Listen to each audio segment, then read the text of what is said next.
Streaming video. Should your church do it? Are there theological issues involved? Is it a good thing? Is it a bad thing? Will people quit coming if you start streaming? That's what we're going to talk about today.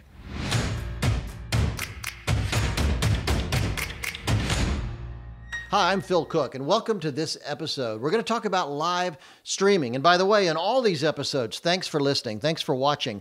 You know, we want you to go on, comment, rate it, share it with people. That really helps us, and it really allows this information to get to so many more people. And sharing is so particularly important. If you know somebody that's wrestling with any of these issues, share the episode because it could really make a difference. Today, we're talking about live streaming, live streaming, particularly when it comes to churches. You know, it's funny. We've consulted with churches. Our team has been out there for decades working with hundreds and hundreds of churches around the country and literally around the world, helping them navigate a changing media landscape. And one of the big changes out there has been live streaming. Now, a lot of doing it. This is not anything new, of course, but the question is it a positive thing? Is it a good thing? Now that we've been doing it for so many years with so many churches, it might be a time to look back and decide, is this helping? In fact, as I'm recording this, the New York Times just released an opinion piece of a person who thought live streaming was a bad thing, was a negative thing. And so there's still a lot of voices out there that think it's good. Some think it's bad. I want to talk to you today about my ideas. Variety magazine, by the way, has released a study that is pretty definitive that young people like streaming video. Particularly 8-year-olds to 18 love streaming video. It's becoming incredibly popular. It's probably the most watched thing now that Netflix, Amazon Prime, other sources are out there. There's Vice TV, there's Awesomeness TV, there's Crackle. There's a lot of different platforms for streaming video.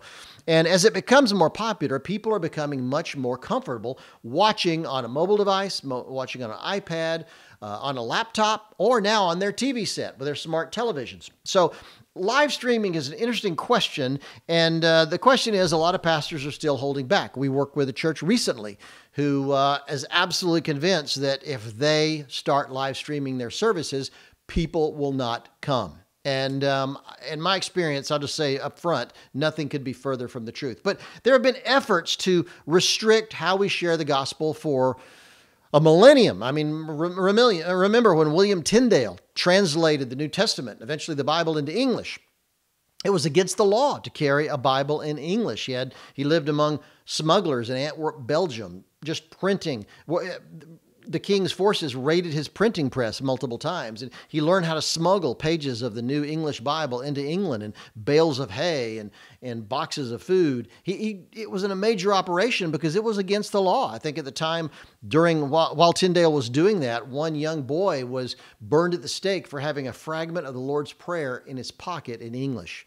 That's how strict it was. Then Bobby Grunwald, my friend who launched the YouVersion Bible app, reminded me recently. I made a note here. He sent me an email reminding me that there was a time in the 1890s when one major denomination wanted to ban bicycle use because they thought riding bikes on Sunday would distract people from coming to church.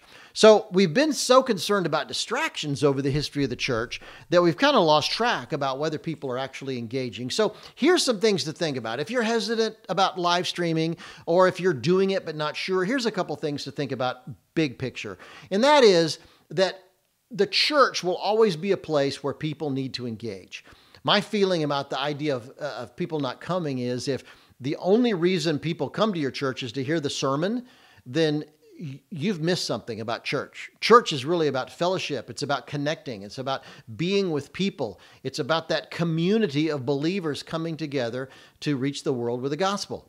It's so much more than listening to a sermon online. So there will always be a place for church. All the online world does, all the streaming element does, is allow your teaching and parts of the service to be available to people elsewhere. And we've discovered that it's a huge, huge thing. I was at a digital summit recently here in Hollywood where the team from Facebook and YouTube and some other major platforms talked about the fact that when you're streaming, half your audience is outside your own country. So when you start live streaming, you become pretty much a global organization. You start to have a global impact with people all over the world. So live streaming can help you in so many ways. So I'd like to start with the idea of understanding the purpose of what a live stream is. And for me, it's sharing that service with people who could never get there for whatever reason. Maybe they're out of state, maybe they're out of the country, maybe they're not in your city. They could be home in your city, but shut-ins in some capacity. But it makes what God is doing in your church available to people who couldn't get there any other way. There's always going to be people that, the low-hanging fruit that just is not going to make the effort to come to church because they can lay in bed and watch it. Although I know that with my wife, Kathleen, and I, we travel an enormous amount. And every Sunday, wherever we are, she pops open the laptop, we plug in, and we can watch our church's service live and be a part of that service, whether we're in Bangkok, whether we're in Hong Kong, whether we're in Portugal, wherever we happen to be, we can tap in and watch the service. So it's a remarkable tool and an amazing thing to be able to use. So I just think that our fears are overblown. I've never seen a service, and keep in mind, I work with hundreds of pastors, and I've never seen a situation where the attendance declined because people started live streaming their service. It just doesn't happen. And I just think you're opening it up to a much bigger audience, which I think is very, very important. So understand what it's for to start with. Here's a good analogy.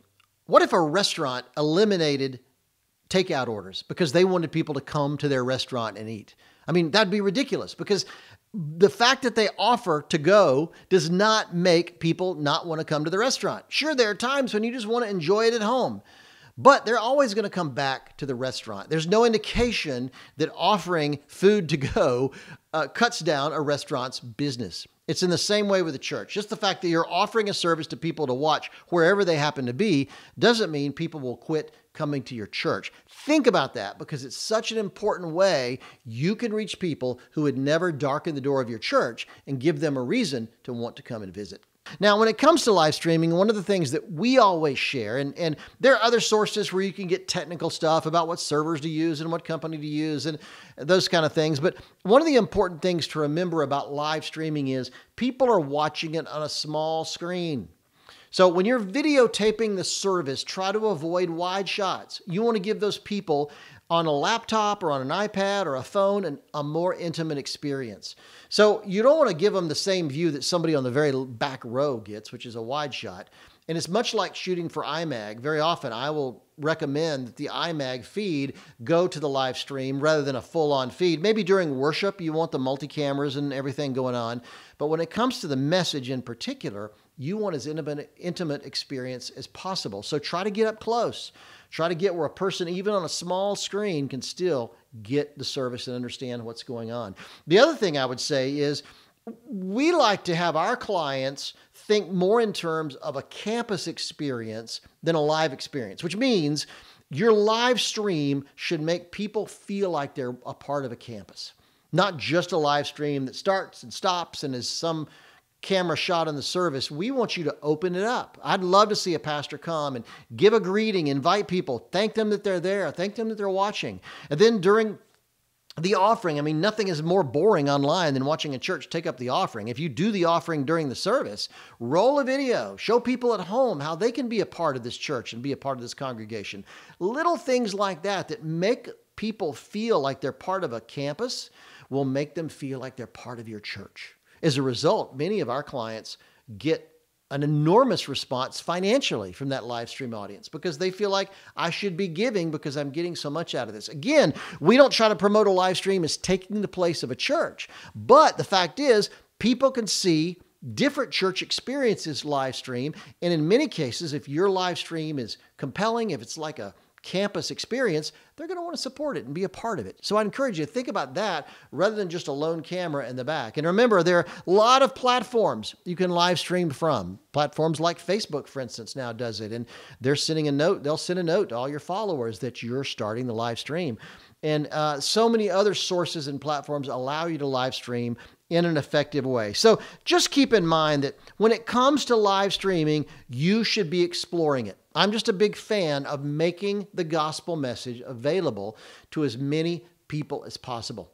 And don't, worry less about people not coming to your church and worry more about becoming a global organization, because that's essentially what you could eventually become with a live stream. And keep it live. You know, all the things you can do to keep the energy in a service, to keep the excitement, the anticipation, are a big part of that live experience. So I would encourage you, if you've had any hesitation, any questions about it, jump in, stick your toe in the water, try it out, because I really believe people will benefit from it who have never been able to get to your service before. They're going to watch it and their life could possibly change. And also, never forget to invite them. My feeling is that when you invite people to your church, certainly a person in the pew is going to be impacted in a far deeper way because, like I said, the fellowship, the community, in a far deeper way. So I always invite members of the live stream audience. If you're in our city, come visit us this week. If you're not in our city, whenever you are, we would love to have you come and be a part of this service and provide a pathway for people to integrate and be more involved in your service. And very, very important. Live streaming. It's here, it's now, it's been going on for a long time, and some churches have just done amazing things with their live stream experience. You can too. Jump in, prioritize it. One of the things that churches experience is that pastors think only in terms of the people in front of them in the pews. But with a live stream, you could be reaching 2, 5, 10 times as many people. So always be thinking about our biggest audience and how we could impact them in a much more vital way. Live streaming, it should be for you. You should consider it, and I'd encourage you to do so. Thanks for tuning in. Thanks for being a part of this episode. Share it with people who you know are struggling with these issues, and I will see you on the next episode.